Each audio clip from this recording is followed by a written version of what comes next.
Ya Alloh, bedor ko'zlarga xotirjamlik uyqusini, omonlikni bergin. Istirobga tushgan qalblarga taskin va halovat bergin. Ularga yengillik va yaqin fathini bergin. Ya Alloh, ko'zlarni o'z nuringga hidoyat qilgin. Adashganlarni to'g'ri yo'lga boshlagin. Parvardigoro, bizlardan g'am qayg'ularni ketkizgin. Ya Alloh, agar unutgan yoki xato qilgan bo'lsak, bizni azobiga giriftor aylama.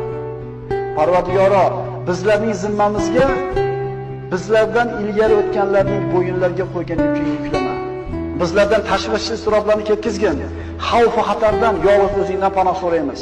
Parvardigor, sendan boshqalarga suyanib qolishdan, boshqalardan umid qilib qolishingdan panoh so'raymiz. Sen bizning hojamizsan. Uning ismini qalbingdan aytgin. Ishonib unga duo iltijo qilgin. Uning rahmatidan umid qil. U duolaringni eshitib turganiga va albatta ijobat qilishiga ishongin.